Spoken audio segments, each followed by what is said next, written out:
ቢዝነስ የራሱ ህግ አለ። አንዳንዴ ለመገዳደልም ፈልጓል። ማን ታሸንፊያለሽ? እኔ ራሴ ለራሴ ያለቃ ሆኜ ልሰራ የምችልበትን ስራ ለመፍጠር ነው ትምህርት ቤት የሄድኩት። የኪነ ጥበቡ ነገር ሳለ ወይ ውስጥክ? ብዙነሽ በቀለና ጥላሁን ገሰሰ ባሉበት የስምንተኛ ክፍል ተማሪ ሆኜ በድምፃዊነት ተወዳድሬ አንደኛ ወጥቼ አልፌ ነበር። ስራው ራሱ ሽልማቱን አምጥቷል። እኛ ለሽልማት ብለን አይደለም የሰራ ነው፣ ግን ያን እንደዚያ ሪኮግናይዝ በመደረጉ ደግሞ የበለጠ ደስተኞች ነው። በተለየ ሁኔታ ብዙ ጊዜ ተደጋጋሚ የምሰማው ስህተቴ ነው፣ ማታሸንፊውን መሞከር የለብሽ። ስለዚህ ሰዎች ማበደር የለባቸውም ብለን ታምኑ። የሚመከረው ከ3 እስከ 4 ክሬዲት ካርድ ቢኖርሽ ይመረጣል ነው። ይህን መጽሐፍ ለማዘጋጀት መጀመሪያ ምን አነሳሳክ? አሜሪካ ቻምበር ኦፍ ኮሜርስ አዋርድም ሪሲቨር ሆነናል። ይህን ሁሉ ጊዜ በስራም በቤተሰብም በሁሉም ነገር ስትኖር ህይወት ምን አስተማረ? ጎልስ አር ነቲንግ ዊዛውት አክሽን። ሰላም፣ እንደምን ከረማችሁ? ሰዓታችን ጠብቀን ከባዩሽ ከበደ ጋር ስቱዲዮ፣ ከባዩሽ ከበደ ጋር ፖድካስት ተገኝተናል። ዛሬ እንግዲህ እዚህ ስቱዲዮ ውስጥ እንግዳ አድርጌ ጋበዝኩትኝ ማርክ ኮምፒውቲንግ ኤንድ አካውንቲንግ ፊርም መስራችና ባለቤት የሆነውን መኩሪያ ሙሉጌታ ነው። እንኳን ደህና መጣ። እንኳን ደህና ቆያችሁኝ። እንዴት ነው አዲስ አበባ? እንዴት ናት ክረምት ላይ? በጣም ጥሩ ጊዜ ነው ያሳለፍኩት። በጣም ጥሩ ሆኖ ነው ያገኘሁት። ሰውም ያው እንደተለመደው እንግዳ ተቀባይ ነው። ቤተሰብ ጋር እና የተለያዩ አዳዲስ የተሰሩ ነገሮችን ዞር ብያቸዋለሁ። ከስራዬም አኳያ የተለያዩ ጥናቶችን ከተለያዩ ሰዎች ጋር የተለያዩ ስብሰባዎችን ማድረግ ያለው ጥሩ ነው። ሶፋር ጥሩ ነው። እንዴት ነበረ የሀገር ውስጥ ትዝታክ? ከሀገር ምን ያህል ጊዜ ሆነ ከወጣክ? ረጅም ጊዜ ወይስ? ከወጣው ቆይቻለሁ። ወደ 30 ዓመት አካባቢ ነው። ግን ከኮቪድ በኋላ በየአመቱ ለ15 ቀን ቢሆን እመጣለሁ። ስለዚህ ብዙ አዲስ አይደለም ይሄ አሁን የመጣሁበት። በየአመቱ ያለው ለውጥ ግን እያየሁ ነው ያለሁት ማለት ነው። በየአመቱ የምትመጣ ከሆነ ናፍቆቱ ብዙ አልጎዳህም? ከላስት ይር ዚስ ይር የሚለየው በዚህ አመት ሙሉ ቤተሰቤን ይዤ ነው የመጣሁት። 3 ልጆችን እና ባለቤቴን አብረን የመጣ ነው። አብረን ነው የቆየ ነው እና አሁንም ያው ጊዜያችን እየጨረስን ነው። ወደ መመለሻው ነው። ልጆች ከዚህ ነው የተወለዱት? እዛው ነው ተወልደው ያደጉት? ሁሉም እዛው ነው። ሁሉም እዛው ነው። እንዴት ነው? መጀመሪያ ልጄ 29 ዓመቱ ነው። በገባው በአመቱ ነው የተወለደው እና ዛር ጉድ። እንዴት ነው እዚህ ከኢትዮጵያ ጋር ያላቸው? ስራቸውን እየሰሩ ነው። ትንሹ ደግሞ ወደ 12 አልፈዋል። ሌት የተወለደ ነው።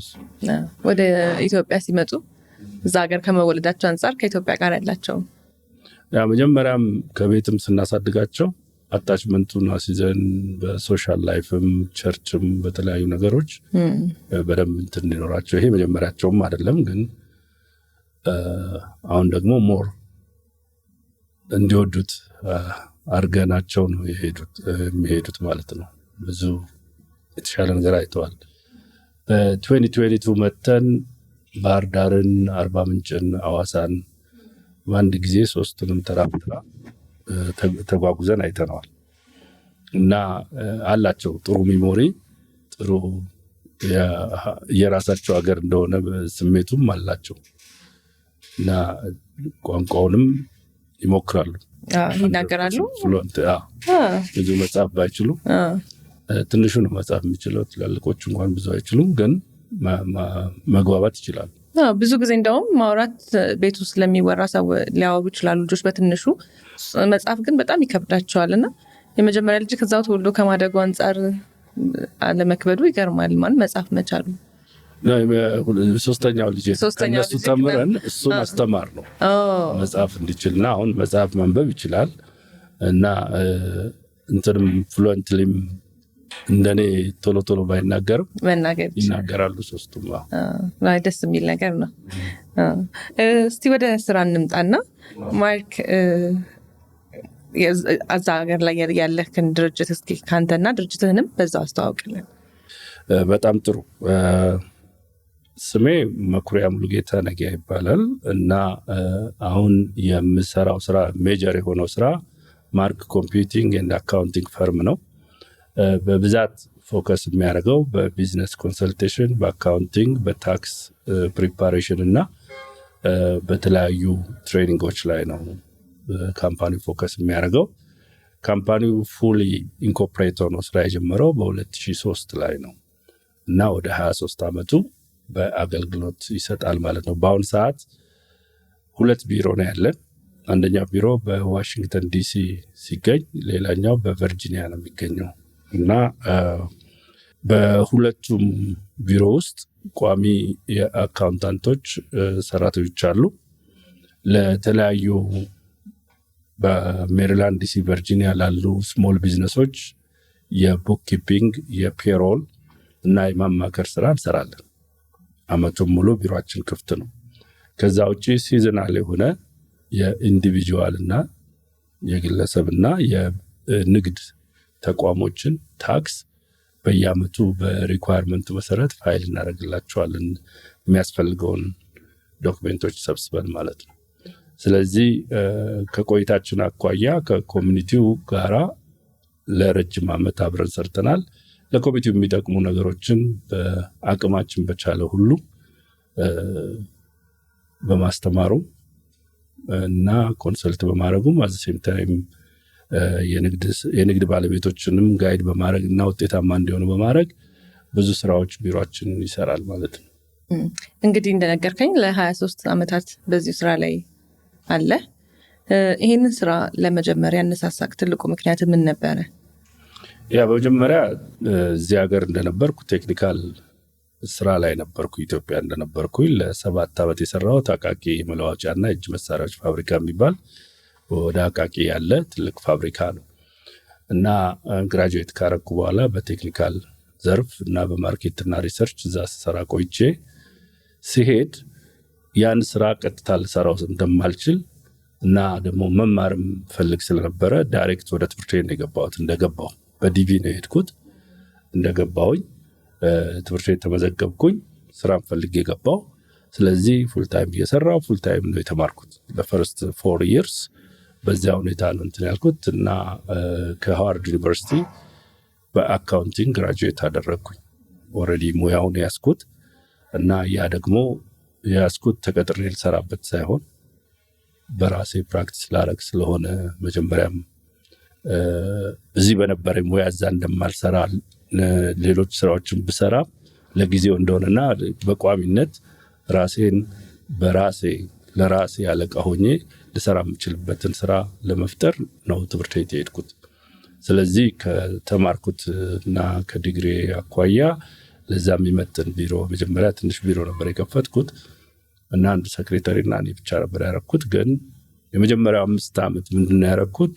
ኢሚዲየትሊ ደሞዜን ስለማይከፍል የቤት የልጆች ወጪዎችን ሞርጌጁን ስለማይከፍል ያ ስራ እስከሚለምድ ድረስ እና በእግሩ እስከሚቆም ድረስ ፉል ታይም ስራዬን ሳልተው ጎን ለጎን ነው 5 ዓመት የሰራሁት። ስለዚህ ከ5 ዓመት በኋላ በደንብ ራሱን አደራጅቶ በደንብ መስራት ሲጀምርና የኔን ደሞዝ መክፈል ሲጀምር ያን ስራ አቁሜ ወደ ራሴ ስራ ቀጠልኩ ማለት ነው። እንግዲህ 23 ዓመታትን ያህል አንድ ስራ ላይ ሲሰራ በጣም ብዙ ታሪኮች ይኖራሉ ብለን እናስባለን። በዚህ ሁሉ ጊዜያት ውስጥ የማይረሳ ታሪክ ምንድን ነው? ከአመቱን ሙሉ ከምንሰራቸው ስራዎች አንደኛው እና ዩኒክ የሆነው የአመታዊ ሂሳባቸውን ለማሰራትና ታክሳቸውን ለመዝጋት የሚመጡ ግለሰቦች አሉ። ግለሰብ ስል ሲንግል የሆነ ሰው ሊሆን ይችላል፣ ሜሪድ ካፕል ሊሆን ይችላሉ። ያው የአንድ ፋሚሊ አንድ ላይ ፋይል ይደረጋልና በዚያ መልኩ ፋይል ይደረጋል። እንግዲህ በአሜሪካን የታክስ ህግ መሰረት ምንድነው የሚሆነው? በአመቱም ሙሉ አንድ ሰው 2-3 አይነት ስራ ሊሰራ ይችላል። ሚስትም ትሰራለች፣ ባልም ይሰራል። 2-3 ቦታ ሊሰሩ ይችላሉ። በዚህ መካከል ልጆች ካሉ፣ ሞርጌጅ ካለ፣ የተለያዩ ዲዳክሽኖች እና እንትኖች አሉ፣ ሊሚቶች አሉ። የገቢ መጠንና በዚህ ገቢ መጠን ከሆነ ይሄ ጥቅም አለ፣ በዚህ ገቢ መጠን ከሆነ ይሄ ጥቅም አለ እያለ የተለያየ ታክስ እርከን አለው። ፕሮግሬሲቭ ታክስ ሲስተም ነው ያለው እና ሎ ኢንካም ውስጥ የሆኑ ሰዎች ከመንግስት ኤክስትራ የከፈሉትን ተመልሶላቸው ኤክስትራ ገንዘብ ሳፖርት ይደረጋሉ። ምክንያቱም ላይፋቸውን ሰስቴን እንዲያደርጉ ማለት ነው። ስለዚህ በዚያ እንትን ላይ ያው ሰዎች ነን፣ ገንዘብ ሪሌትድ የሆነ ነገር ነው። እዛ ሀገርም የሚፈጥረው ካልቸር አለ። በዛ ምክንያት ብዙ ጊዜ የሚያጋጥሙኝና አስቸጋሪ የሚሆኑት እና ሁልጊዜ በየአመቱ ትዝታ ፈጥረው የሚሄዱት ነገሮች ምንድን ናቸው? የባልና ሚስት በገንዘብ አለመስማማት ኢሹ ነው። እና እንዲሁም አንዳንድ ጊዜ ከስራ ሰዓቴና ከስራ ቀኔ አብዛኛውን ሰዓት እነሱን በማስማማት የሚጨርስበት ጊዜ ይኖራል። ተጨማሪ ስራ ማስማማቱ ሌላ ሁለት ነገር ነው ያለው። አንደኛ ወገኖች ናቸው፣ ሁለተኛ ደግሞ ገንዘብ ማቴሪያል እንደሆነ በደንብ አንደርስታንድ ማድረግ ያለበት ኮንዲሽን ላይ መሆን አለባቸው። እና ያው የገንዘብ አጠቃቀሙን ማወቅ ነው እንጂ ያለባቸው በገንዘብ አርጊመንት መፍጠር እና ልዩነት መፍጠር ወይም ትዳር እስከ መፍረስ መሄድ የለባቸውም። እና ብዙ ጊዜ የነዛ ጥቅሞች ብዙዎቹን ካፕሎች ላይ ችግር ይፈጥራል። እና በየአመቱ የምናገኘው በየአመቱ ሶልቭ ለማድረግ የምንጥረው ኢሹ ነው ይሄ። በ23 ዓመት ውስጥ አንድ ጊዜ ብቻ መጥቶ መሄድ ሳይሆን በየጊዜው የምናስተናግዳቸው ኢሹዎች ናቸው። እና ሁልጊዜ የተለያዩ እንትኖች ይኖራሉ። አንዳንድ ሰዎች ለታክስ የመክፈልና ያለመክፈል ግዴታቸውን ያለማወቅ እሱን ማስረዳት ራሱ ደግሞ ሌላ ኢሹ። ምክንያቱም በማንኛውም ሀገር ስንኖር መብታችንን ለመጠየቅ ግዴታችንን ማክበር አለን። ከግዴታችን አንዱ ምንድነው? ከምናገኘው ላይ በህጉ መሰረት ታክስ መክፈል ነው። ሌላ ነገር አለ። ስለዚህ መንግስት ደግሞ ያንን ለኢንፍራስትራክቸር ለተለያዩ ነገሮች ያውለዋል። የመንግስት ስራ ለማከናወንና ኢንፍራስትራክቸሩን ለመስራት ስለሚያውለው የሀገሩ ህግ እስከሆነ ድረስ ህጉን አክብረን መኖር አለብን በማንኛውም ዘዴ። እና የማያከብሩ ሰዎች አሉ። የት አባታቸው ያገኙኛል? መቼ ነው ደግሞ እነሱ የሚጠይቁኝ? እኔ ለራሴ ድሃ ነኝ፣ ለምን እሰራለሁ? አንድ ሰው ትዝ የሚለኝ 11 ዓመት የዋሽንግተን ዲሲ ታክሲ የነዳ 11 ዓመት ታክሱን ፋይል አላደረገም። ሲንግል ዩኒክ ኬዝ። ከዚያ እናቱ በጠና ታሞ ተጠርቶ መጣ። ኢትዮጵያ መጣ። እናቱን አስታመመ። አልቻሉም። አረፉ። ቀበረ ምናምን ጨረሰና ጥቁሩን ለብሶ ወደ ዋሽንግተን ሲመለስ ኤርፖርት ላይ ያዙት። ወደ እስር ቤት ገባ። 11 ዓመት ግን አልተጠየቀም ነበር። እዛው አልተጠየቀም፣ ግን ሪፖርት ላይ አለ ተፈላጊ ፋይል አላደረገም። እና ዚስ ታይም በተለይ ኢሚግሬሽን እና ሀገር ውስጥ ገቢ አብረው ይሰራሉ፣ ዳታ ሼር ያደርጋሉ። እና አላወቀም እና ምን አጥፍቼ ነው ምናምን ነው ይነገራል። ዜን ተነገረው። ከዚያ በኋላ ሰው ነው የፈለገው፣ ዘመድ እርዱኝ። እና ስንት ነው $1 ሚሊዮን ቦንድ ተገዝቶለት ዋስትና ነው በዋሱ የወጣውና መጥቶ ኔጋ ታክሱን 11 ዓመት ያሰራው። በታክሱ ህግ ወደኋላ ተመለሰሽ ልትሰሪ የምችው 3 ዓመት ብቻ ነው አይአርኤስ የሚቀበልሽ። እዛ ያለው ታክስ ቢሮ የሚቀበልሽ የ3 ዓመት ነው ወደኋላ የሚቀበለው። ይሄ ግን የፍርድ ቤት ትእዛዝ ስለሆነ 11 ዓመት ሰርተ 3 ዓመት ኤሌክትሮኒክስ ፋይል አድርገን ሌላውን በወረቀት ሰርተ ሰጠነው። ሄዶ አስረከበ። ስታምፕ አደረጉለት። ለፍርድ ቤት አቅርቦ ትንሽ መቀጫ ከፍሎ አስተምረው ለቀቁት። እና እንደዚህ አይነት ዩኒክ የሆኑ ከስራ ጋር የተገናኙ ኬዞች አሉ። እና አንድ ጊዜ ሌላ እዚህ ላይ ሳልጠቅስ ማለፍ የማልፈልገው አሁን እንትን ያለኝ ከ23 ዓመት እንትን ውስጥ አንድ ጊዜ 3 ጓደኛሞች ሬስቶራንት ልንከፍት ነው እና ቢዝነስ ክሬት አድርግልን ብለው መጡ። ያው ኢንኮርፖሬት ማድረግ፣ ቲን ነምበር ማውጣት እና የመሳሰሉትን ነገሮች ስራልን ብለው ነው የመጡት። ከዚያ በኋላ እኔ ጠየኳቸው።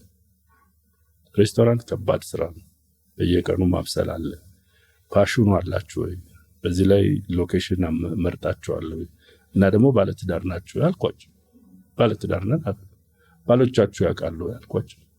ምን አገባቸው አሉ። ነው ያገባቸዋል። ምክንያቱም ከፋሚሊው ላይፍ ላይ ወስዳችሁ ነው ስራ ላይ የምትሆኑት። ከስራው ደግሞ የሚመጣው ኢንካም ሄዶ ለፋሚሊ ነው የሚያገለግለው። ስለዚህ ቤት ውስጥ ዲስከስ አድርጋችሁ ጨርሳችሁ ነው ከዚያ በኋላ እናንተ ፓርትነር ሆናችሁ ስራ መስራት ያለባችሁ። ምክንያቱም ሬስቶራንት 7 ቀን ራን የሚደረግ ነው። 7 ቀን አቴንሽን የሚፈልግ ነው። በየጊዜው በየቀኑ መደገስ ያስፈልጋል። ንጹህ ምግብ ማቅረብ ያስፈልጋል እና ንጹህ ስም ይዞ ለማትረፍ መሄድ ያስፈልጋል። ስለዚህ ዝም ብሎ የሚሰራ ስራ አይደለም ሬስቶራንት መስራት እና ጥንቃቄ ይፈልጋል። ለዛ ደግሞ አቴንሽን ስለሚፈልግ አጠገብ ያለ ሰው ሳፖርት ካላደረገ ሰክሰስፉል መሆን አይቻልም። ስለዚህ መጀመሪያ ተመለሱና ሌላ ቀን እንገናኛለን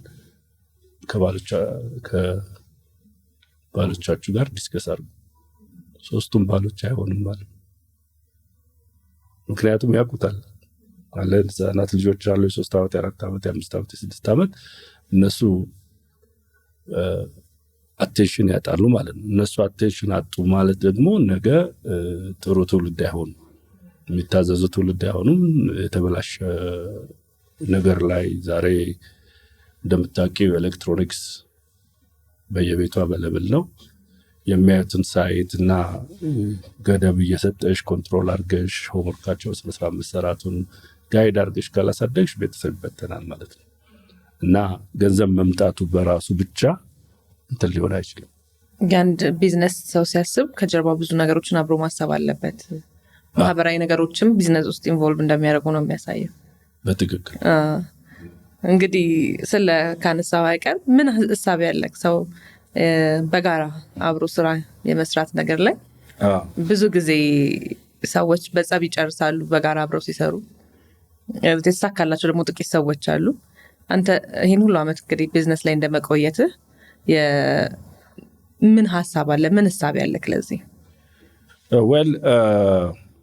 በራሴም እንትን ያደረኳቸው የተለያዩ ነገሮች አሉ። እንግዲህ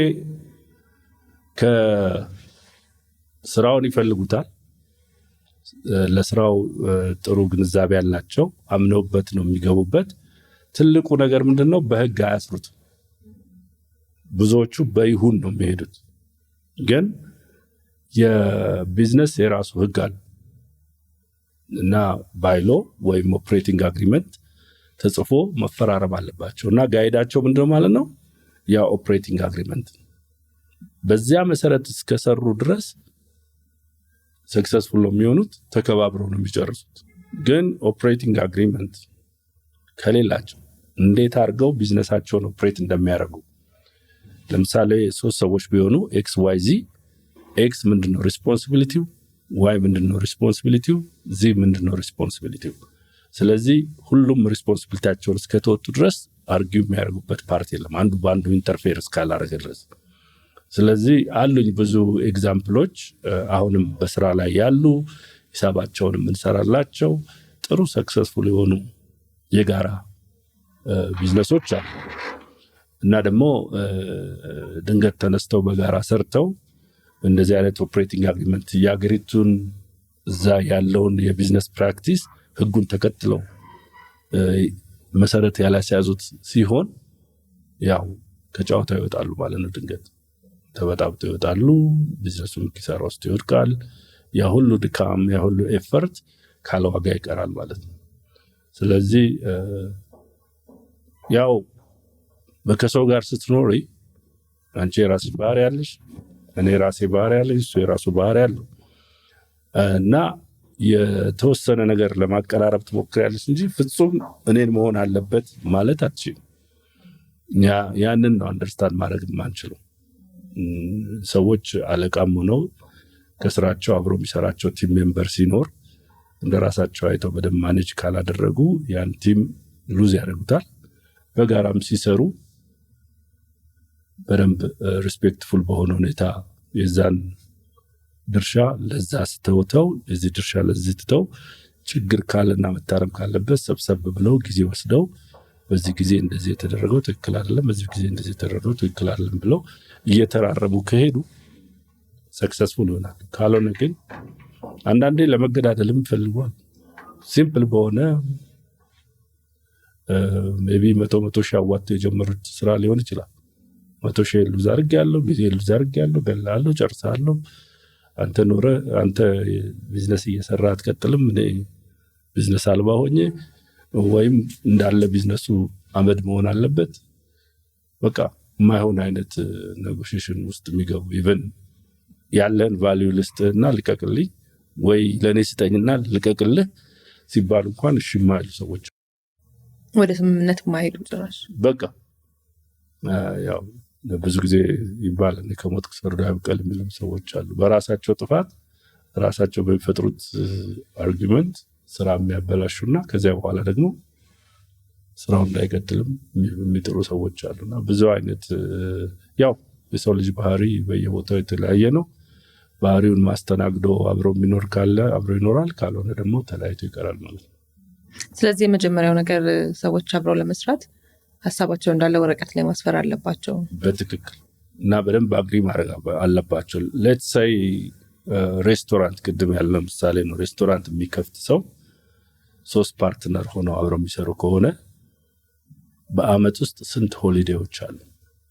ለሆሊዴ ማን ነው በተራ መግባት አለባቸው። ከበር መደረግ አለበት። ሁሉም ድርሻ ሊደርሰው ይገባል። ሰራተኛ የሚቀጥረው ማን? አንዱ ኃላፊነት መውሰድ አለበት። መጠየቅም ምናምን ሰራተኛውን ቀጥሮ ስኬጁል አድርጎ ኢንተርቪው አድርጎ ደሞዝ መጨመር፣ መቀነስ፣ ማባረር ምናምን ያንዱ ስራ መሆን አለበት። እቃ የጎደሉ እቃዎችን እንዲገዙ ኦርደር የሚያደርግና ሄዶ ማምጣት ደግሞ ያንዱ ድርሻ መሆን አለበት። ሌላው ደግሞ ሌላውን ድርሻ መውሰድ አለበት እንጂ ሁሉንም እንዳመጣጡ ሁላችንም እንሰራለን ካሉ you said she said አይነት ነገር ይሆንና ነገሮች ስራ ሳይሰሩ ይቀራሉ። መጨረሻ ላይ ፋይት ነው የሚሆነው ማለት ነው። ወደ እንትን ፕሮዳክቲቭ አይሆንም፣ ንጹህ ስራ መስራት አይችሉም። ስለዚህ ኦፕሬቲንግ አግሪመንት ይኖራቸዋል። ይሄ ነው ለይሄ ነው ያለ ያንን ሪፈር እያደረጉ ያቁታል ማለት ነው። ኦልሬዲ ጅንክላ አግሪ ያደረጉበት ፖይንት ነው። ሁሉም ሐሳብ ተለዋውጠው ነው። እኛ መጀመሪያ ድራፍት ነው የምንሰጣቸው አዘጋጅተን ኦፕሬቲንግ አግሪመንቱን ድራፍቱ ላይ ይሄ ይጨመር ይሄ ቀነስ ብለው ከተማመኑ በኋላ ነው የሚፈራረሙት። ከተፈራረሙ በኋላ ህጋዊ ማህተም ይዞ በየአንዳቸው አንዳንድ ኮፒ ይኖራል። ያፈራረማቸው ሰው ደግሞ አንድ ኮፒ ይዛል ማለት ነው። ለምሳሌ 2 ሰው ሆነው ሁለቱም አለመግባባት ሲፈጥሩ ያፈራረማቸው ሰው ጋር ነው የሚሄዱት። ሁለቱም ኬዛቸውን ለሱ ያቀርቡና እሱ ነው በዚህ መልኩ ብትሄዱ ያዋጣቸዋል ብሎ እንትን ሳይድ መንገድ ያሳያቸዋል ማለት ነው። በዚያ ከተስማሙ በዚያ ይቀጥላል። ያው በጋራ የመስራት ችግር የሁሉም ቦታ ላይ ያለ ችግር ወይም የሚነሱ ነገሮች ስለሆኑ ነው ያነሳሁት። አሜሪካ ውስጥ ሰዎች በተለየ ሁኔታ የሚሳሳቱት ብለህ የምታስበው ስለ ታክስ ምንድን ነው? በተለይ የኛ ኮሚኒቲ ሀበሻው ኮሚኒቲ እዛ ሀገር ላይ ሲኖር በተለየ ሁኔታ ብዙ ጊዜ ተደጋጋሚ የምሰማውም ስህተት ይሄ ነው። በተለየ ሁኔታ የሚሳሳቱ ስህተት ይሄ ነው እና እንዲህ ባያረጉ የምትለው ምንድን ነው? ብዙ አይነት ያው ከግንዛቤ ማነስ ኢንፎርሜሽን ፕሮፐርሊ አናላይዝ ባለማድረግ እና ያሉትን ሁኔታዎች በታክስ ሲዝን ላይ ምን አለ መሰለሽ ስንት ሪፈንድ አገኘ ይላል። አንደኛውን ይጠይቃል ወይ አንደኛዋን ትጠይቃለች። እኔና አላገኘም። ሌላውን ኢንፎርሜሽን እኮ አይጠይቁ። ሌላው ሪያሊቲ ስንት ነው በአመት ሜክ ያረግሽው፣ ወጪ ስንት ነው እንትን ያረግሽው፣ ክሌም ያረግሽው፣ ስንት ዲፔንደንት ስላለሽ ነው ምናምን የሚለውን በቃ 5,000 ሪፈንድ አገኘው 10,000 ሪፈንድ አገኘው የሚለውን ይዝና ከለ 10,000 አግኝቷል ለምንድን ነው 10,000 ማላገኘው ይላል። ይመጣል። that's wrong።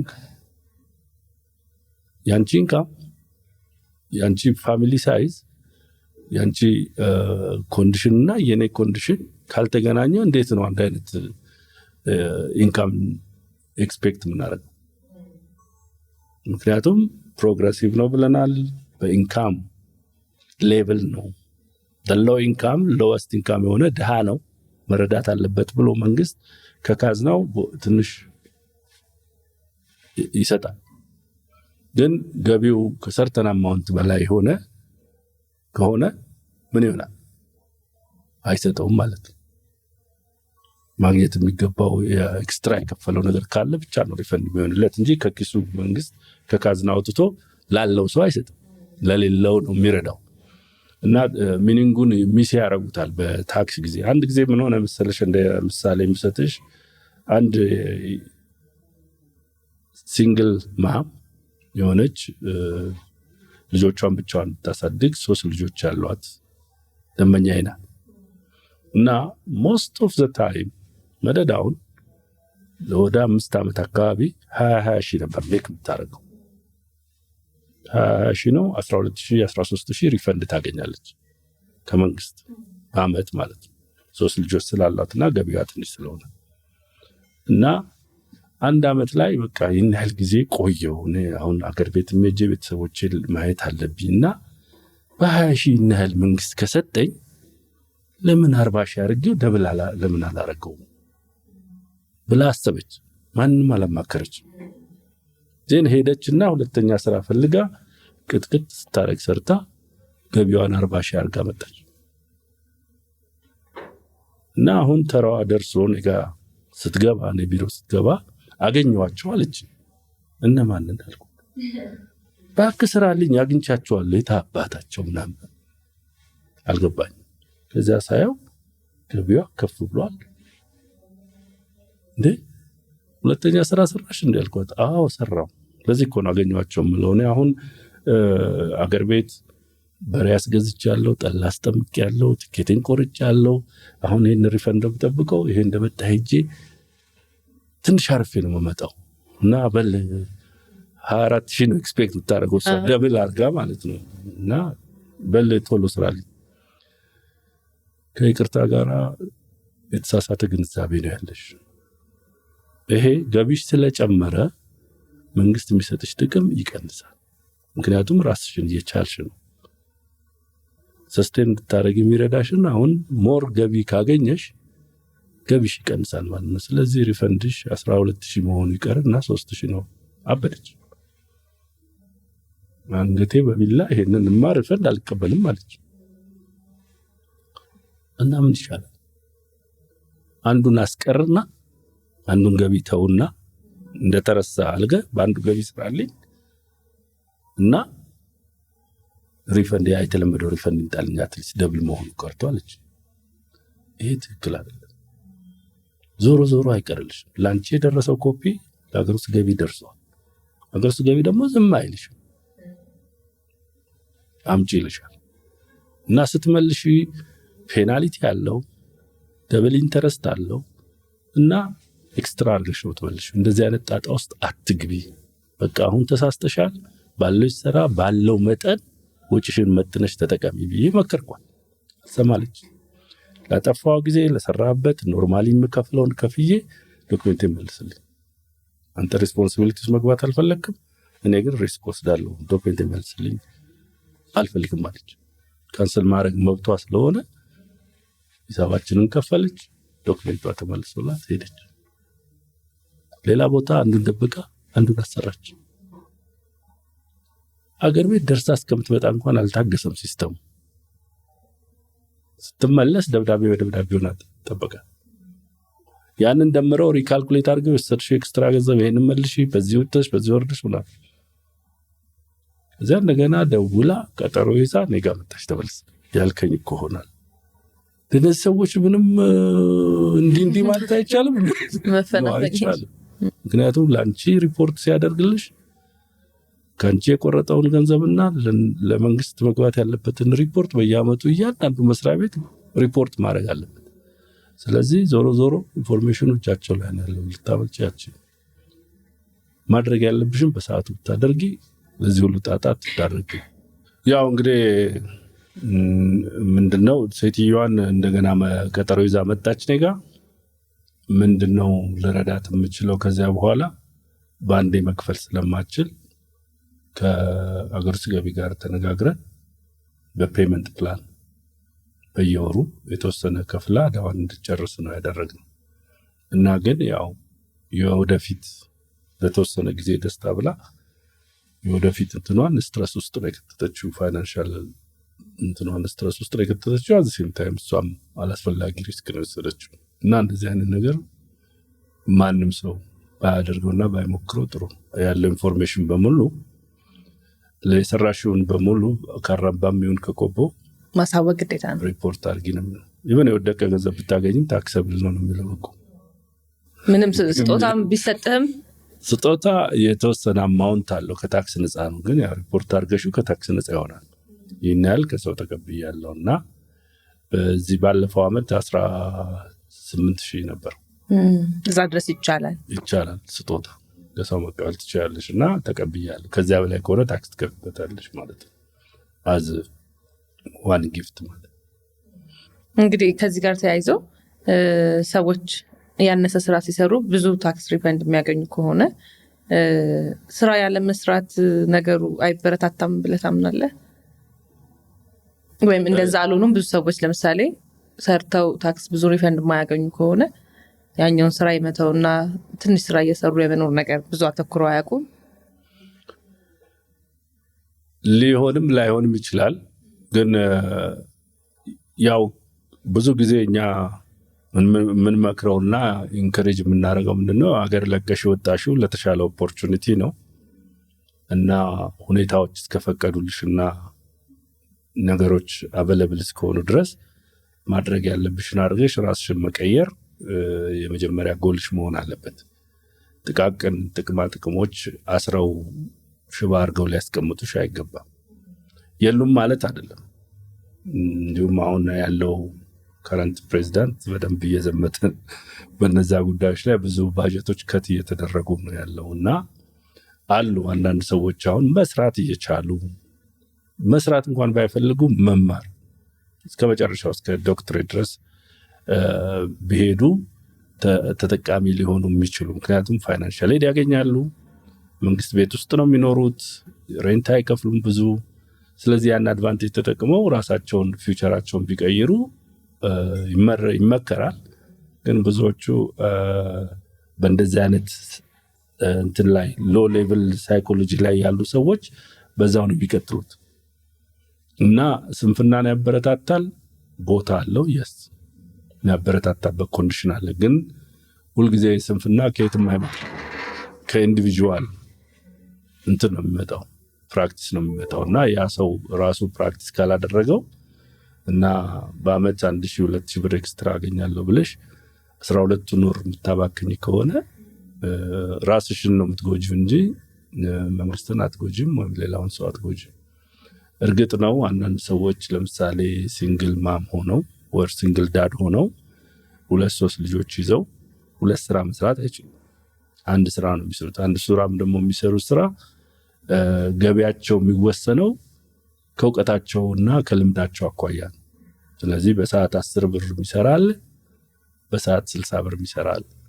ስለዚህ ሁለቱ እኩል አይደለም ገቢያቸው። ያኛው ፈልጎ አይደለም ያለው አቅሙ የሚችለው እውቀቱ የሚሰጠው ያ ሌቭል ስለሆነ በዛ ሌቭል ታስሮ ይቀራልና እንደገና ደግሞ ከስር ፋሚሊ ስላለው ያ እነዛ ልጆች ደግሞ ወጭ ማድረግ ስላለበት በሎ ኢንካም ውስጥ የሚቆይበት ኮንዲሽን አለ ሳይፈልገው። ግን አንዳንዱ ዞሮ ዞሮ ታክስ ነው የሚወስደው የሚል እንትን አላቸው እና እኔ $100 ሰርቼ $100 ሰብስቤ $15 እና $20 ታክስ በከፍል 80 ይቀረኛል። ለምን 100 እንዲቀር አደርጋለሁ? 20 ብር እና 15 ብር ላለመክፈል። ያ ሞኝነት ነው። ወይም ደግሞ በደንብ የፊውቸር ጎል አለመኖር ነው እንጂ ዝም ብሎ የዕለት የመኖር አይነት ነገር ነው እንጂ ሰርቶ መክፈሉ ትክክለኛ ነው ብዬ አምናለሁ። የተሻለ አማራጭ ነው። የተሻለ ነው። የተሻለ ፊውቸር ይዞ መሄድ ነው ያለበት ማለት ነው።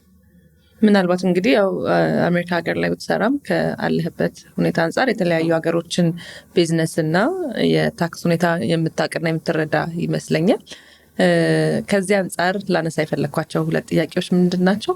አንደኛው ከዚህ ርዕስ ሳንወጣ ለምሳሌ እኔ አጋጣሚ ባገኘኋቸው ሰዎች የኢሮፕ ወይም የሌላ ሀገራት የታክስ አከፋፈል ሰዎች 2 ስራ ሲሰሩ ምናልባት ከ50% በላይ ወይ ምናምን ለመንግስት የመክፈል ሰው ከዛ አንጻር ባንሰራስ ብለው የሚቀመጡ ሰዎች ይኖራሉና ይሄ እንደዚህ አይነት የታክስ አከፋፈል ይወርዳሉ ወይ መሬት ላይ የወረዱ ነገሮች ናቸው ወይ አንተ በምታውቃቸው ወይ ባጠናኸው ጥናቶች ሁለተኛው ጥያቄ ደግሞ አያይዘን እንድትመልስልኝ የሚፈልገው እንግዲህ ሀገራችን ኢትዮጵያ ላይ የታክስ አከፋፈል ስርዓትና ሂደት አለ። አንተ ደግሞ አሜሪካን ሀገር ውስጥ ለ23 ዓመታት ስትሰራበት ስታየው የነበርከው አለ እና ስታዛምደው እንዴት ነው ልምዱስ?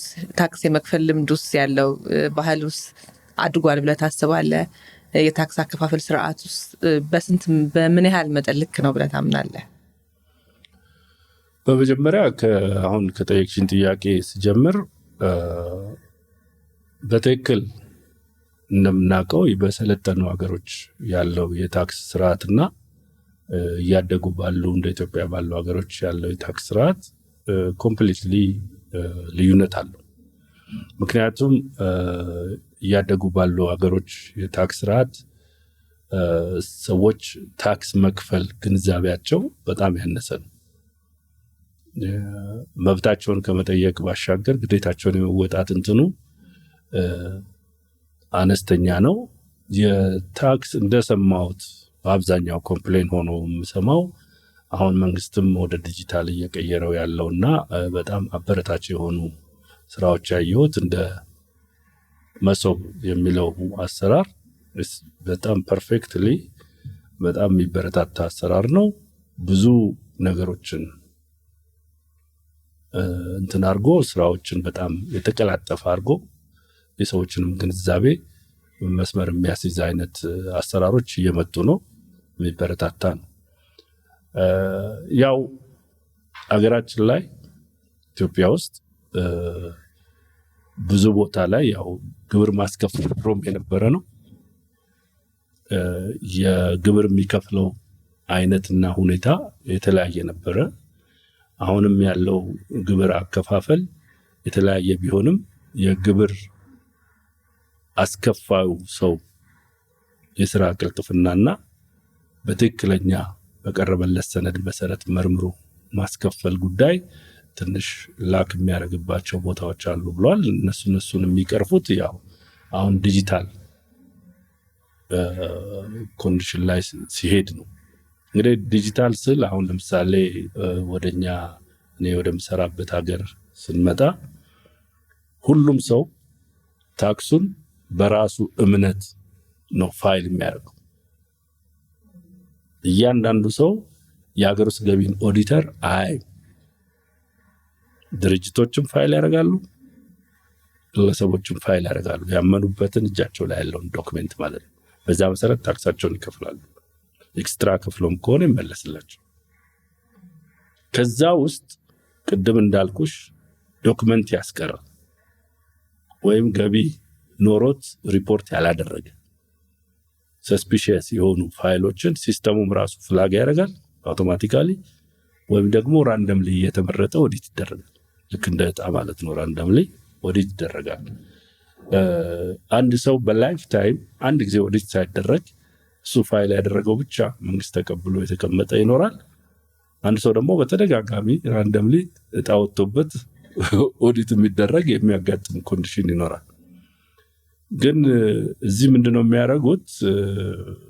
በስራ ቦታ ላይ እየተገኙ ባዘር ያደርጋሉ እና ኤክስትራ ስራው የማያመርተውን ያህል ታክስ ተጠይቀናል ምናምን የሚል ዝም ብሎ ተባራሪ እንትኖች ያሉ።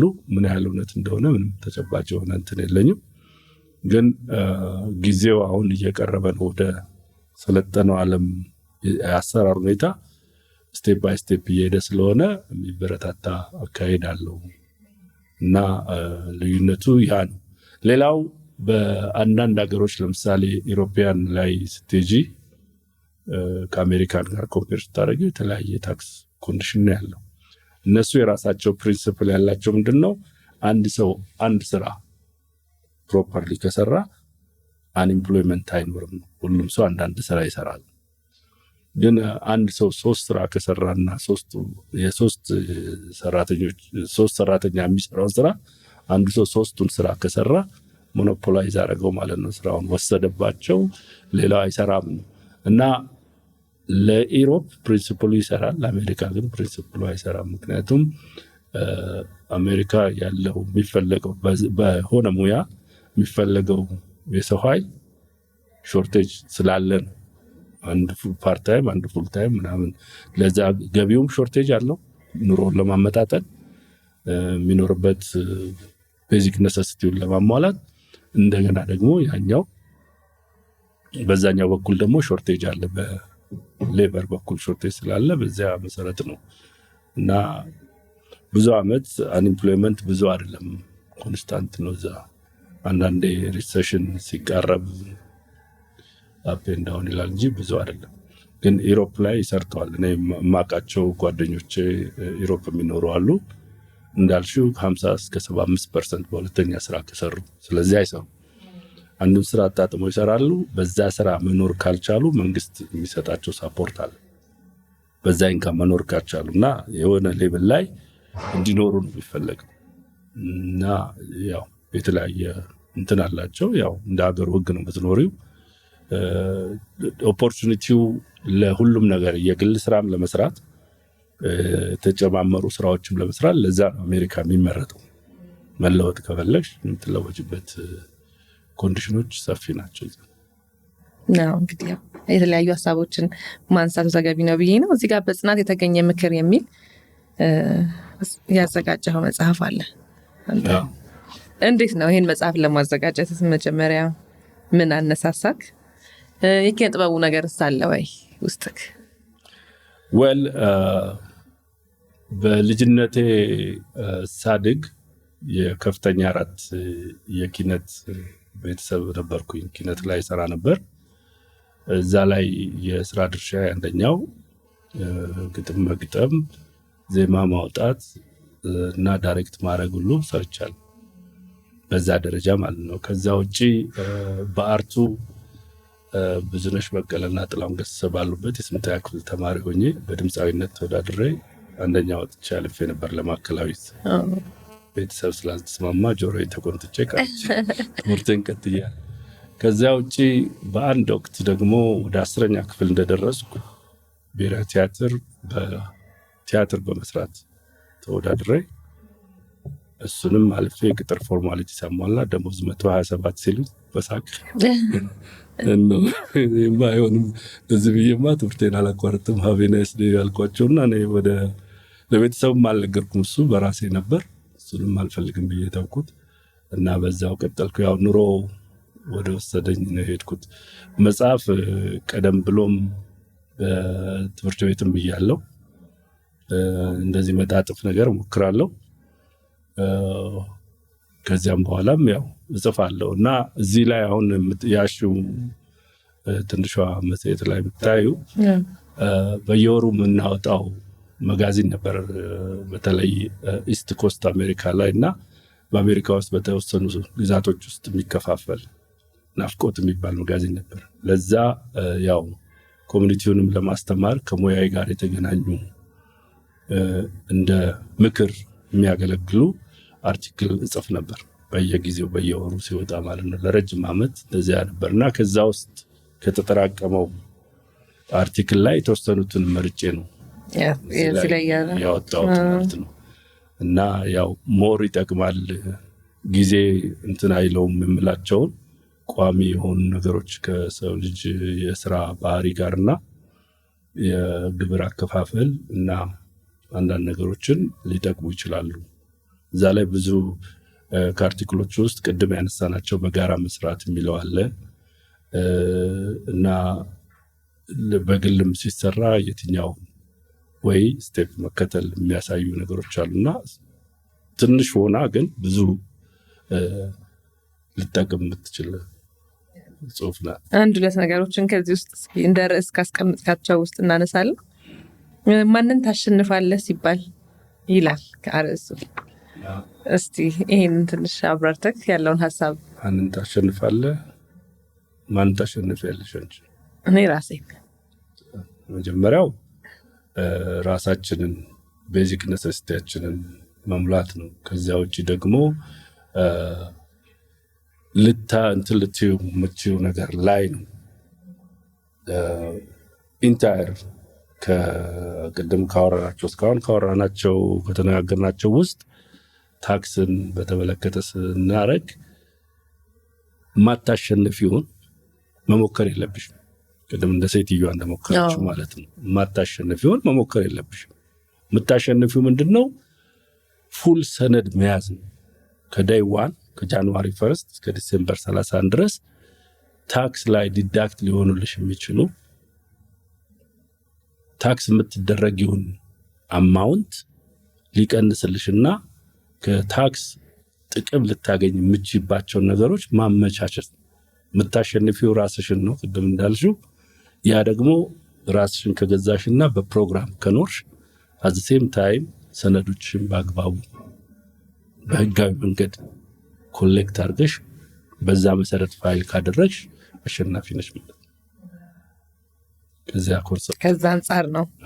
ሁለተኛው ደግሞ ኪስን ሳይጎዳ ብድር ማበደር የሚል ነገር አይቻለሁ። ኪስን ሳይጎዳ መበደር ምን ማለት ነው? ኪስን ሳይጎዳ ብዙ ጊዜ በጣም በቀላሉ ያው ስራ እንዳለሽ እና ገቢ እንዳለሽ ካወቁ የተለያዩ ፋይናንሻል ኢንስቲትዩቶች ኦፈር ያደርጉሻል ክሬዲት ካርድ እና ከዚህ ይመጣል ከዛ በኋላ ስላገኘሽ 30 ክሬዲት ካርድ መያዝ የለብሽ። ያ ማለት ከዛ ከ30 ውስጥ 15ቱ አኑዋል ፊ ካለው በነፃ አኑዋል ፊ ትከፍይበታለሽ ሳትጠቀሚ ማለት ነው። እና የሚመከረው ከ3 እስከ 4 ክሬዲት ካርድ ቢኖርሽ ይመረጣል። ከዛ ደግሞ በባጀትሽ መኖር አለብሽ። አንድ ሰው በወር $3000 የሚያገኝ ከሆነ ከ3000 ማለፍ የለበትም ወራዊ ወጪ። ቢቻል እንዲሁም 2/3ኛውን ተጠቅሞ 1/3ኛውን ሪዘርቭ ማድረግ ነው ያለበት። ወደ ሴቪንግ ነው ማስገባት ያለበት። ትክክለኛው ሄልዚ የሆነ ፋይናንሻል አክቲቪቲ እሱ 2/3ኛውን ትኖርበታለሽ፣ 1/3ኛውን ለክፉ ቀን ታስቀምጫለሽ። ያ ትክክለኛ ሄልዚ የሆነ ፋይናንሻል አክቲቪቲ ነው። ካልሆነ ግን በጣም የከፋ ከሆነ ከጆዳፍ ከሆነ ኑሮ 3000ውን ነው ተጠቀሙ። ስለዚህ ሁልጊዜ ከራስሽ ገንዘብ ከምትጠቀሚ ክሬዲት ቢውልድ ማድረግም ስላለ ክሬዲት ካርዱን ትጭሪያለሽ። ኪስና ጎዳም ክሬዲት ካርዱን ኪስሽ ውስጥ ይዘሽዋል። ሄደሽ ጋዝ ትገዢበታለሽ፣ ግሮሰሪ ሄደሽ ምግብ ትገዢያለሽ፣ ልብስ ቦታ ትሄጃለሽ፣ ሙቪ ቲያትር ልትሄጂ ትችያለሽ። ዜን ፋይናሊ 30 ቀን ነው ያለሽ። በ30 ቀን ውስጥ የተጠቀምሽውን በሙሉ ከከፈልሽ ምንም ቻርጅ አያደርግሽም። ስለዚህ 30 ቀን ገንዘብ እያወጣሽ ከራስሽ ገንዘብ እያወጣሽ ገንዘብ ተሸክመሽ ይዘሽ ሄደሽ በካሽ ከመክፈል ከምናምን ክሬዲት የመክፈል ባህሪሽን እያሳየሽ እያጠራቀምሽ ክሬዲት ፖይንትሽን እያጠራቀምሽ በዚህ በኩል ግን በራሳቸው ገንዘብ ስትጠቀሚ ትቆይና ኪስሽን ባልነካ ሁኔታ $500 ተጠቀምሽው ከዛ ካርድ $500 ዱዴቱ ከመድረሱ 1-2 ቀን ቀደም ብለሽ ትከፍያቸዋለሽ። ኖ አዘር ፊ፣ ኖ ኢንተረስት፣ ኖ ሰርቪስ ፊ፣ nothing። ስለዚህ እንደዚህ አይነት አድቫንቴጆችን እንዲወስዱ ኪስን በማይጎዳ ሁኔታ እንትን ማለት። ከዚያ በተረፈ አሁን በእንደዚህ አይነት ፕራክቲስ 2-3 ዓመት ከቆየሽ እና ገቢሽም ትንሽ ከተስተካከለ ቤት ልግዛ ስትይ ባንክ እጅሽን ስሞ ነው ለምኖ ነው የሚያበድርሽ። ምክንያቱም ፕራክቲስሽ ጥሩ ነው። በሰዓቱ እየከፈልሽ ትበደሪያለሽ፣ ግን በሰዓቱ ትከፍያለሽ፣ ትበደሪያለሽ፣ በሰዓቱ ትከፍያለሽ። ስለዚህ እንደዚህ አይነት እንትን ነው ብዙ ሰዎችን እየጠቀመ እያኖረ ያለው። መኪና ልግዛ ብለሽ ስትሄጂ ባነሰ ኢንተረስት ብድር ታገኛለሽ። ምክንያቱም የመክፈል ትንሽ ባህሪሽ ጥሩ ስለሆነ። ቤት ልግዛ ስትይም ዘ ሎውስት ኢንተረስት ሬት ቤት መግዛት ትችላለሽ። ሌሎችም ቢዝነስ ለስራ ብድር ብትጠይቂ አክሰሱ እየሰፋልሽ ነው የሚሄደው እና ኪስን በማይጎዳ ግን ፊውቸርን በሚጠቅም ሁኔታ ሮል ማድረግ ነው። እንግዲህ ከላይ ሰዎች ርዕሱን ብቻ ቢያዩ ያው ኪስን ሳይጎዳ የሚባል ነገር እኛ በሀገራችን የምናውቀው ማበደር ብቻ ስለሆነ ማበደር እኛ ኪስን ሳይጎዳ የምናውቀው እኛ በሀገራችን ማበደር ነው። ምክንያቱም እዛ ሀገር ያለውን የመበደር እንትን እዚህ የለም። ካበደርሽ ኪስሽ እንዴት ነው የማይጎዳው? ኪስን ሳይጎዳ ማለት ከእንትን ውጭ ማበደር የለባችሁ ካላችሁ ከአቅማችሁ ውጭ ብዬ ነበር የተረዳሁት። እኔ የማበደር ፋን አይደለም። ማበደር ጥሩ ነው ብዬ አላስብም። አዝ ኢንዲቪጁዋል ላይሰንስድ የሆነ ሰው ካልሆነ በስተቀር ማበደር ወዳጅነትን አያጠናክርም። ይሄን ማስበው። ስለዚህ ሰዎች ማበደር የለባቸውም ብለን የምታምነው? ዌል ዲፔንድስ ሁልጊዜ ምንድነው አንድ ፋሚሊ ሜምበርም በአንድ ወቅት የነገረኝ ቤተሰብ ሊቸገር ይችላል፣ ጓደኛ ሊቸገር ይችላል እና መጥቶ ብድር ሊጠይቅህ ይችላል።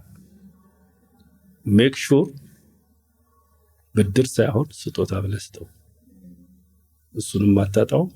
የገንዘብን ቫልዩ ሌተሩን ታገኘዋለህ ገንዘቡ ባይመለስልህም የሚል እንትን አለው እና በብዙ ፕራክቲስ አይቼዋለሁ። ብድር አይመለስም በብዛት አብዛኛውን ጊዜ አይመለስም። ያደ ሰው ደግሞ በሰዓቱ በቃሉ ባለመገኘቱ ስለ ደስ ስለማይለው ያንን ሰው ማግኘት አይፈልግም። ያ ሰው ባለበት ቦታ በደረሰበት ቦታ ሁሉ መድረስ አይፈልግም። ኢቭን ለቅሶም ሰርግም ቢኖር ይቀራል። ምክንያቱም ያ ሰው ይመጣል፣ ያበደረው ሰው እዛ ሊያገኘው ነው። ስለዚህ ወዳጅነትም ወንድምነትም ማጣት አለ። ከገንዘቡ ከጥቅሙ ጉዳቱ ያመዝናል ማለት ነው። ስለዚህ ሌጋሊ ከባንክ ሄዶ ይበደር። ካልሆነ ግን በመርዳት ከሆነ ያለሽን ያቅምሽን ያህል መስጠት ነው። በዛ ነው ማምነው። ብድር ማንም እንዳይጠይቀኝ እግረ መንገድ እዚሁ ላይ አስመርበታል። ጥያቄዎቻችንን እያነሳን እንግዲህ እኔም ወደ መጨረሻው ለማገባደጃው እየሄድኩኝ ነው። የተወሰኑ ጥያቄዎችን ግን አነሳለሁ። የመጀመሪያው ከላይፍ አንጻር ከህይወት አንጻር ይህን ሁሉ ጊዜ በስራም በቤተሰብም በሁሉም ነገር ስትኖር ህይወት ምን አስተማረ? ወል አም ብለስድ እግዚአብሔር ባርኮኛል። ከቤተሰብም ጥሩ ኢሞሽናል ሳፖርት አለኝ። ባለቤቴን በጣም ነው ጎበዝ ሚስት ናት፣ ጎበዝ እህት ናት፣ ጎበዝ እናት ናት እና ሁልጊዜ የእሷ መኖር የኔን ስራ ውጤታማ እንዲሆን ያደርገዋል። ያው ባለውም በአባባሉም ከባክ ያለው ነገር ጥሩ ከሆነ ከፍሮንትም ጥሩ እንደሚሆን። ስለዚህ ልጆችም እግዚአብሔር ይመስገን የተባረኩ ልጆች ናቸው፣ መስመር የያዙ ናቸው፣ ስርዓትም ባህላችንንም የሚያከብሩ ናቸው። ስለዚህ በዙሪያዬ ያሉ ነገሮች ፖዚቲቭ ናቸው፣ ጥሩ ናቸውና እኔ ብዙ ቤተሰብ ነው ያለኝ፣ ወንድም እህት ብዙ አለኝ። ከአንድ አባት የምንወለድ ከነሱም ጋር ያለኝ ሪሌሽንሺፕ ከሁሉም ጋር ጥሩ፣ ከግራም ከቀኝም ካለው ፋሚሊ ሜምበር ጥሩ ነው ያለኝ ሪሌሽንሺፕ። ሁልጊዜ አንቺ የምትሆኚው ነገር ነው ተከትሎሽ የሚሄደው። ስለዚህ አንቺ ፖዚቲቭ ከሆንሽና ጥሩ የምታስቢና ጥሩ የምታደርጊ ከሆነ አጠገብሽ ያሉትን በሙሉ መለወጥ ትችላለሽ። ስለዚህ ላይፍ ፌርሊ ትሪት እያደረገኝ ነው፣ እግዚአብሔር ይመስገን። ደስ የሚል ነገር ነው። ወደ ማርክ ኮምፒውቲንግ የአካውንቲንግ ፊርም ስንመጣ የተለያዩ ሰዎች ከኢትዮጵያ ውጭ እዛ መጥተው የተለያየ ስራ አክሰስ እንዲያገኙ ቢዝነሱን ማማከር ላይም የተለያዩ ስራዎች ላይም እንደምትሰራ እናውቃለን እና እስኪ ይህንን በስፋት ሰዎች ከማርክ ካምፓኒ ምንድነው የሚያገኙትኝ? ምንድነው የሚጠቀሙት? ምንስ ነው እየሰራ ያለው አሁን? በደንብ እስቲ ግልጽ አድርገህ ለተመልካቾቻችን። መጨረሻ ጥሩ ነገር ላይ ደርሰሻል። የመጨረሻው ጥያቄ የበለጠ ጥሩ ነው። እኔ ማርክ ኮምፒውቲንግ እና አካውንቲንግ ራን ሳደርግ ትልቁ ሳቲስፋክሽን ሰዎች እውቀቴን ሼር አድርጌ ሰዎችን ራሳቸውን እንዲችሉና ቤተሰባቸውን እንዲረዱ ማብቃት መቻሌ የበለጠ ሁልጊዜ ደስተኛ ያደርገኛል። ይህን ማለት የምፈልገው ለምሳሌ እዚህ ኢትዮጵያ ውስጥ በነበሩ ጊዜ በአካውንቲንግ ስራና ወይም አካውንቲንግ ግራጁዌት አድርገው ፕራክቲስ ሳያደርጉ ከኮምፒውተር ጋርም በተያያዘ አይቲ ኢንፎርሜሽን ሲስተም ምናምን ላይ ሆነው ምንም ፕራክቲስ ሳያደርጉ ወይም ደግሞ የተወሰነ ጊዜ ሰርተው ወደዚያ በተለያየ እድል በዲቪም ሊሆን ይችላል፣ በጋብቻም ሊሆን ይችላል፣ በቤተሰብም በተለያየ ምክንያት ወደዛ ሲመጡ እኔ ቢሮ እንደነገርኩሽ ዋሽንግተን ዲሲ እና ቨርጂኒያ ነው ያለው። ከዚህ በፊት 5 ቢሮ ነበረኝ እዛው ኢስት ኮስት ላይ፣ ግን አሁን ወደ 2 አሳንሼዋለሁ እና እኛ ጋር ሲመጡ ሙያቸውን የበለጠ ቢውልድ እንዲያደርጉና ሪቪው እንዲያደርጉ ኮች አረጋቸዋለሁ። ቢሮ ውስጥ ፍሪ ትሬኒንግ በመስጠት ሬዲ አረጋቸዋለሁ። ሬዝሜያቸውን አስተካክላለሁ። ካልሆነም ከኔ ጋር የተወሰነ ጊዜ እንዲሰሩ አረጋቸዋለሁ። ከዚያ በኋላ ወደ ትላልቅ መስሪያ ቤቶች ጥሩ ደሞዝ ወደሚከፍላቸው መስሪያ ቤት ሪፈር አረጋቸዋለሁ እና የካምፓኒውንና የኔን ሪፈረንስ ተጠቅመው ዛሬ በፌዴራል ገቨርንመንት፣ በስቴት ገቨርንመንት እና በሌላ ግል ድርጅቶች ውስጥ ጥሩ ፖዚሽን ላይ የሚሰሩ ብዙ ናቸው። ከዛ ውጪ የታክስ ፕሪፓሬሽን ትሬኒንግ በአመት አንድ ጊዜ ይሰጣል የኔ ድርጅት። የተወሰነ ቁጥር ነው የምናስተናግደው በትክክል ግን በዛን ጊዜ መጥተው ትሬኒንጉን ወስደው ቢሮ መክፈት እንፈልጋለን የሚሉ ሰዎች እስከ መጨረሻው ድረስ በመርዳት የራሳቸው ቢሮ የራሳቸው ቢዝነስ እንዲከፍቱ ሰፖርት እናደርጋለን። በዚያም ብዙ ሰክሰስፉል የሆኑ ኢንዲቪጁዋሎች አሉ። አም ሃፒ ፎር ዛት። ናት ሜሪላንድ ሲ ቨርጂኒያ ብቻ ሳይሆን ከዛም ውጭ የተለያየ ቦታ ላስ ቬጋስ፣ አትላንታ ከኔ ጋር ትሬኒንግ ወስደው ወደዛ ሙቭ አድርገው ሄደው እዛ የሚሰሩ የተለያየ ስቴት ውስጥ አሉ። ሰክሰስፉል የሆኑ 10 ዓመት 5 ዓመት 15 ዓመት የሆኑ ብዙ አሉ እና ከኔም ጋር ሲሰሩ ከቆዩ በኋላ የራሴን ቢሮ መክፈት ፈልጋለሁ ሲሉ ማርኬቱ ሰፊ ነው። በቅድነት ካይሽው ምንም አንዱ ከአንዱ የሚወስደው ነገር የለም። የስራሽን ውጤት ነው የምታገኘው። ጥሩ ሰርቪስ ከሰጠሽ ሞር ከስተመር ታገኛለሽ፣ ሞር ኢንካም ጀነሬት ታደርጊያለሽ። ስለዚህ ያንን ጋይድ በማድረግ አሎኬት ሲያደርጉ ሰፖርት በማድረግ አብሬያቸው በመስራት አብረን ማደግ እንዳለብን ነው እንትን ማደርገው እና ያ በጣም በጣም በጣም ሁልጊዜ የምደሰትበት ነገር ነው። ከስራም ባሻገር ለሰው ልጆች ሎና መቆም ነውና ትልቅ ነገር እንደራስም የህይወት ልምድ ነገር ጥሩ ነገር ነው። በትክክል ከስራም ባሻገር ከዛ ውጪ ሰዎች ምን ነገሮችን ያገኛሉ ወደ እናንተ ካምፓኒ ሲመጡ? ለምሳሌ አሁን የተለያየ ሰርቪስ እንሰጣለን። ከሰርቪሶች መካከል ኢሚግሬሽን ፎርም መሙላትን፣ ውክልና ታይፕ ማድረግ፣ አማርኛም እንግሊዝኛም ሲፈልጉ ጋይድ ማድረግ፣ የሎ ካርድ ምናምን አንዳንድ ሰርቪሶችን ሲፈልጉ ቢሮአችን ውስጥ እነዛን አገልግሎቶች የሚሰጥ አንድ የህግ ባለሙያ አለችን። እሷ አለች። ዲሲም አንድ ሰው አለ፣ ቨርጂኒያም አንድ ሰው አለ ያንን ፓርቲኩላር ላይ የሚሰራ። ሌላው ትሬኒንግ እንሰጣለን በተለያየ ጊዜ ከቢዝነስ ጋር በተገናኘ፣ ከኮምፒውተር ጋር በተገናኘ፣ ከአይቲ ጋር ወይም ደግሞ ከታክስና አካውንቲንግ ጋር በተገናኘ ቡክ ኪፒንግ፣ የተለያዩ ሰርቪሶችን የተለያየ ሴሽን ወስደን ትሬኒንግ እንሰጣለን። ትሬነሮች አሉ። በትሬኒንጉም ያው ብዙ ሰው ተጠቃሚ ይሆናል። ከዛ ባሻገር በካምፓኒያችን የፕሪንቲንግ ስራም ጀምረን ነበር። ለጊዜው ሆልድ አድርገነዋል። ከዛ ውጭ ያየሽው መጽሐፍም ኢንሃውስ ፕሪንት የተደረገ ነው። እዛው እኛው ጋር ፕሪንት የተደረገ ነው። ከዛ ውጭ የሌጋሊ ከሪያ ከሚባል ካምፓኒ ጋር በመተባበር መኒ ትራንስፈር ስራም እንሰራለን እና ሌላው በየአመቱ ታክስ ፕሪፔር ስናደርግ በተለያየ ምክንያት በተለይ ኢትዮጵያዊ ኤርትራዊ ሆነው አቅማቸው የመክፈል አቅም የሌላቸው ወይ በእድሜ ሊሆን ይችላል ወይ በጤና ሊሆን ይችላል ወይ ደግሞ ድንገት ከስራ በመባረር ከቤተሰብ ጋር ባላቸው ችግር ኢቨን ሪፈንድ እንደሚያገኙ እንኳን እያወቅን በነፃ ሰርቪስ እንሰጣቸዋለን ለዜጎቻችን ማለት ነው። እና አሁን ለምሳሌ ባለፈው ታክስ ሲዝን ወደ 89 ሰው በነፃ ታክስ ተሰርቶለታል። ትልቅ ነገር ነው። በጣም ትልቅ ነገር ነው ይሄ። ግን ያንን አቢዩዝ ለማድረግ ደግሞ የሚመጡ አሉ። እነሱን እንዳመጣጣቸው እነሱ ነግዳቸው።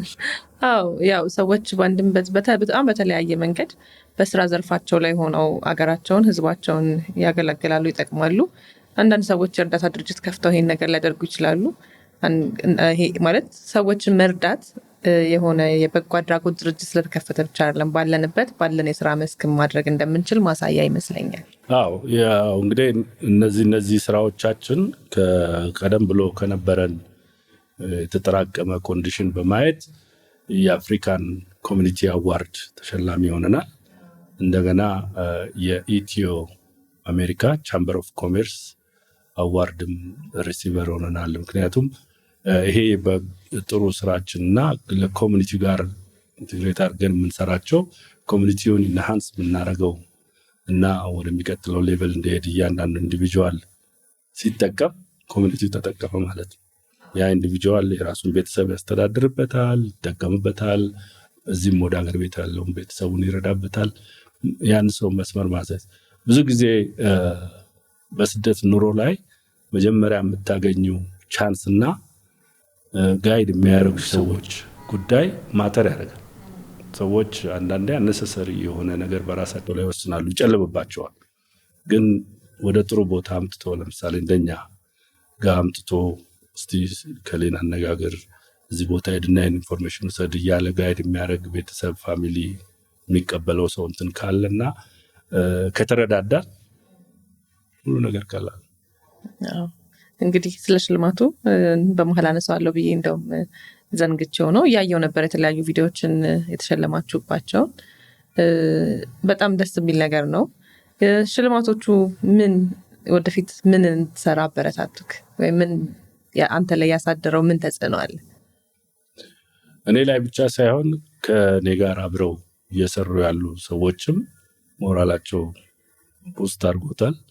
የበለጠ ይህን የምንሰራቸውን ጥሩ ነገሮች የበለጠ እንድናጎረብት ሞር ኮሚኒቲውን ሪች እንድናደርግ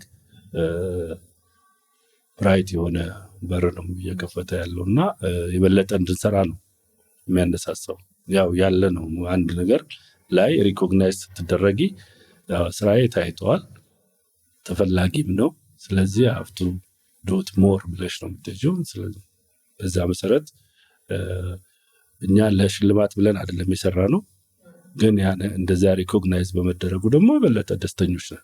ስራው ራሱ ሽልማቱን አምጥቷል። ስለዚህ ሁልጊዜ ዝም ብሎ ጥሩ ነገሮችን መስራት ከጎኑ የሚያዩ ሰዎች አሉ፣ የሚያዩ ያያሉ ማለት ነው። ማዩ አይላዩ። እንግዲህ በስተመጨረሻ ማስተላለፍ የምትፈልገው መልእክት? በስተመጨረሻ ማስተላለፍ የምፈልገው መልእክት ብዙ ጊዜ የምለው ምንድነው፣ ያው ጎልስ አር ነቲንግ ዊዛውት አክሽን እና ብዙ ሰዎች በተለይ ያንግ ጄኔሬሽኑ ትንትን ያለ ፍላጎት ነው ያለው። ፍላጎቱን ሰብስቦ አንድ ጎል ሴት አድርጎ ለዛ አክት እንዲያደርግና ኑሮውን መስመር አስይዞ ቢሄድ ሁሉም ሰው የተሟላ ዜጋ ይኖረናል ማለት ነው። ሀገራችንም በፍጥነት የማደግ እድል ይኖራታል እና አንቺም አክብረሽ እዚህ ድረስ እንመጣና እንድንገናኝ ስላደረግሽ ለአንቺና ለአድማጮችሽ ምስጋናዬን አቀርባለሁ። እግዚአብሔር ይስጥልኝ፣ እግዚአብሔር ይጠብቀን። አሜን አሜን። እኔም እንግዲህ ይህን የመሰለ የህይወት ልምድ እዚህ ስቱዲዮ ድረስ ሰዓትን ወስደክ መጥተክ እንግዳዬ ስለሆንክ እጅግ አድርጌ አመሰግናለሁኝ። ወደፊት እንግዲህ በተለያዩ ሽልማቶችም ሲመጡ የተለያዩ ስራዎችም ሲመጡ ደጋግመን የምንገናኝበትና ደጋግመን ፕሮግራም የምንሰራበት ጊዜዎች ይኖሩናል ብዬ አስባለሁ።